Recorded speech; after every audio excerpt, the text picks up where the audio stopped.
My name is Caddy, just an ordinary housewife. My husband Giles and I both love gardening, and our passion led us to buy a house with a large piece of land for gardening, where we live now. I'm into flowers, Giles into vegetable gardening. Sharing a common hobby, we respect each other's interests and live happily together. That day, as usual, while Giles was at work, I thought of tending to the flowers and the garden. I had just finished my housework and was stepping out into the yard. Why is there a car parked here? There was an unfamiliar white car parked in the yard. It wasn't our car, and given our large property, maybe someone mistook it for a parking space. I looked for the owner, but no one was in the car or around. So I left a note under the car's wiper. "This is private property, please be careful next time." Then I returned to my gardening. The car was gone by the time Giles returned from work, so I thought someone must have parked by mistake, and didn't think much of it afterward. However, a few days later, after seeing Giles off to work and finishing my chores around noon, I went outside to tend the garden, given the nice weather. What is this? I couldn't help but exclaim loudly. There were several cars parked in the yard. Confused, I noticed the white car among them, the same one that had been parked before. This car, it was here before. I even left a note. Puzzled, I looked at the garden and saw tire tracks in Giles' vegetable patch. Giles would be so disappointed to see this. I cleaned up the mess and tried to fix the garden as best as I could. But who could do this? As I pondered, an unfamiliar man entered the yard. "Excuse me, who are you?" "Who am I? That should be my line. Is this your land? And are these your cars?" "Ugh, yes, but..." The man looked perplexed, but I was the one truly baffled. "Excuse me, but do you know why there are so many cars here?" "Well, my boss said we could park here." Instructions from the boss? At first, I thought maybe Giles lent the space to a colleague out of kindness. But Giles isn't a boss, and he hadn't mentioned anything to me. It's not like Giles to make a decision without consulting me, so who could it be? I asked the man further. "Boss? Are you referring to someone from a company?" "Yes, from the company over there, called..." He seemed dubious, but willingly told me the company name. Apparently, a branch of the company had recently moved into a nearby vacant store, and they had been instructed to park in our garden. Of course, I hadn't heard anything about this, and if Giles had agreed, he would have told me. Feeling bewildered, I pleaded with the man to remove the cars. "Please, this is private property. Could you tell the others to move their cars?" "Well, I'm just a low-level employee. Can't you talk to my boss?" His indifferent attitude frustrated me. "At least warn them for now. I really don't want to have to call the police." "Alright, I'll mention it, but don't blame me if they don't listen." He seemed a bit concerned after hearing police, but still reluctantly nodded and drove away. I hoped this would stop them from parking here, but I was anxious since the man didn't apologize, and I wasn't sure he would really convey the message. With no one else around and fearing confrontation, I stayed indoors. Thinking of ways to deter future incidents and nursing a headache, I couldn't bring myself to garden for the rest of the day. After finishing chores in the evening, I was inside when the doorbell suddenly rang. I wasn't expecting visitors and peeked out the window to see a man in a suit. Suspicious, but thinking it might be about the cars, I answered promptly. "Yes, how can I help you?" "Good afternoon, I'm Anders, from the company." "Oh yes, what can I do for you?" "I came about the parking situation. It's inconvenient for us if you move our cars just because it suits you." "Huh?" The man, who introduced himself as Anders, had a soft demeanor, and I thought he might have come to apologize about the yard. But to my surprise, he started blaming me. I was so shocked by his unexpected words that I raised my voice. "This area is designated as a parking lot for our company. We can't have outsiders interfering with our official decisions." "Outsiders? This is our private property! You're trespassing!" "Some people claim that to try and charge us a usage fee." His attitude, completely disregarding my claims, made me even angrier. No matter how many times I insisted it was private property, he wouldn't listen. Anyway, your neighbor's property is our parking lot. If you continue to interfere, we'll have to take legal action. With that, he left quickly. I was too stunned to respond. But if anyone should be taking legal action, it should be us. Thinking about it, they would be at a disadvantage if they really pursued legal action in this situation. Realizing his threat was just a bluff, I seethed with anger, determined not to let this go. By the time Giles came home from work, all the cars were gone, but I promptly told him about what had been happening that evening. Today, there were lots of unknown cars parked in our garden. Really? I didn't see any this morning. Yeah, I don't know when they parked, but an employee from the company came in the evening. He said this land is their parking lot and told me not to interfere. What? Don't they know it's private property? I told them, but they wouldn't listen. They said people claim that to charge a parking fee. Our garden was ruined. What should we do? Hearing my story and seeing the state of the garden, Giles was very angry. His carefully tended vegetables had been damaged, which was understandable. However, pursuing legal action would be time-consuming and costly. We couldn't just move the cars ourselves, as that would be illegal. For now, we decided to see what they would do next and placed a sign in the garden asserting it was private property and warning of legal action and a substantial financial claim if trespassed. Giles set up the sign on his day off. But to put it simply, it had no effect. Cars were still parked in the yard, and the sign was moved aside as if it were an annoyance, carelessly thrown away. Some of my carefully tended flowers were trampled, and pots were knocked over.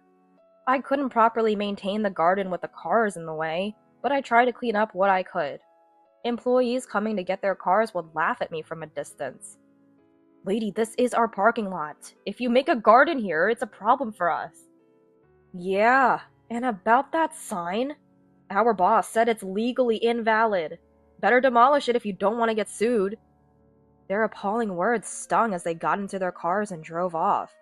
Despite my warnings, they continued to disregard them, ruining my beloved garden and hurling unjust insults. These days wore heavily on me, and Giles noticed how tired I was becoming. Caddy, maybe you should stop going out to the garden for a while. Neither your flowers nor my vegetables will matter until we resolve this situation.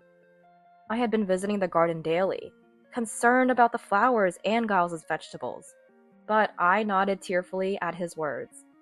As just a housewife, I felt powerless and burst into tears, but Giles encouraged me repeatedly. It's okay. You've taken care of the garden. Let me handle it from here. I have a plan. Saying this, he gently stroked my back reassuringly. Trusting Giles' words, I decided to leave the matter in his hands. As he suggested, I stopped going to the garden and spent my afternoons inside. The sight of the cars parked in the garden visible from the window pained me, and the thought of the garden being further destroyed troubled me, but I endured, focusing on resolving this issue. A few days later, the man named Anders from the company came to our house again. Excuse me, I'm from the company? What's with that sign you've put up? What do you mean, what's with it? It's our private property. We're simply asserting our rights. Look, it's already decided by our company. I told you not to interfere, didn't I? His attitude still suggested he felt superior, and honestly, it was a bit overwhelming. I was at a loss for words against someone who wouldn't listen, but fortunately, Giles, who was off work, came out from the back and stepped up to the entrance. Oh, so you're from the company? Yes, I'm Anders. Are you her husband? Your wife is causing us trouble. This could lead to a lawsuit, you know. A lawsuit? Go ahead, but you'll be at a disadvantage. Anders, who had started blaming me and threatening a lawsuit, was firmly rebutted by Giles. Anders seemed momentarily lost for words, but he maintained his assertive stance. Our lawyers are excellent. Don't be mistaken. You're going to lose. Oh, really? Would you care to elaborate on that? That's confidential. You should just give up. Anders remained arrogant, showing no signs of backing down. Giles sighed deeply, seemingly fed up. Then we'll have to sue you. What you're doing is clear trespassing. We'll be claiming damages. Proof that this is your land? I didn't expect someone from your company to be this foolish. Huh? Anders, who had been smirking, thinking there was no proof, suddenly looked displeased when his company and he were criticized. He raised his voice and scowled unhappily. More insults? You should just give up.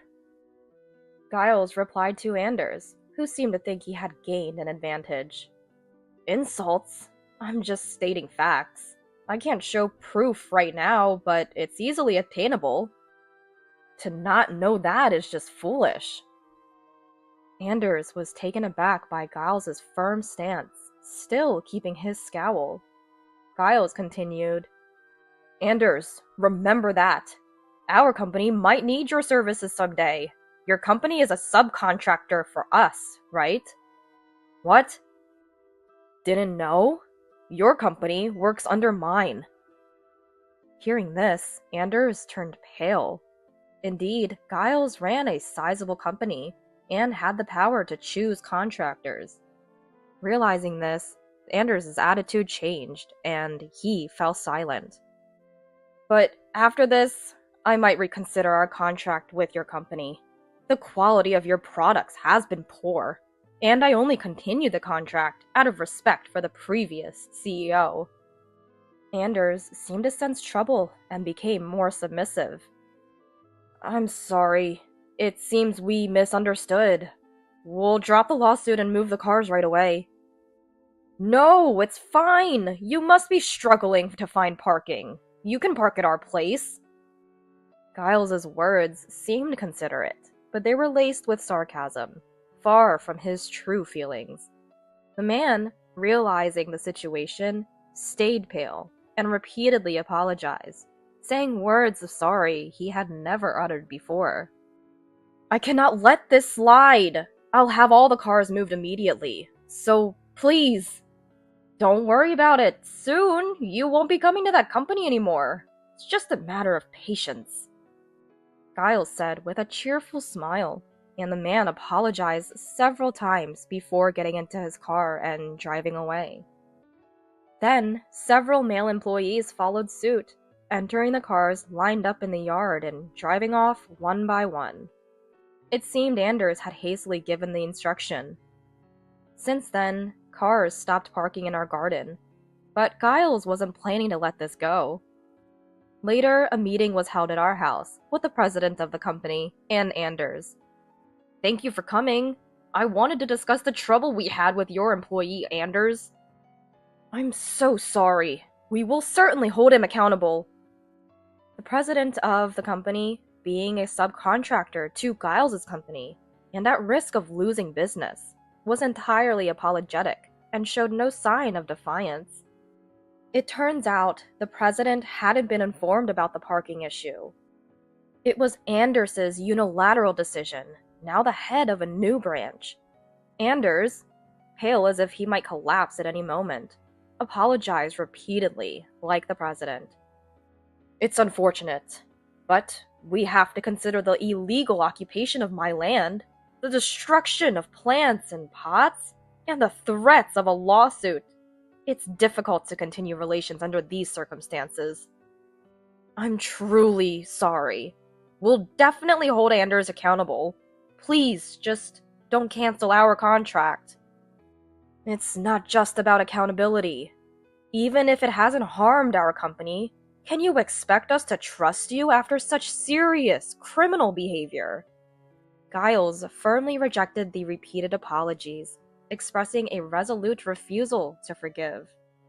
Eventually, it was decided to terminate the contract with the company and settle without a lawsuit. But Giles demanded as much compensation as possible. Anders was of course dismissed, and many of his subordinates, influenced by him or displaying poor work attitudes were suspended. The tenant space, where the branch had become vacant again, and peace finally returned to our home. Despite losing many valuable things due to this ordeal, Giles and I have started our gardening anew, enjoying our shared hobby together once again.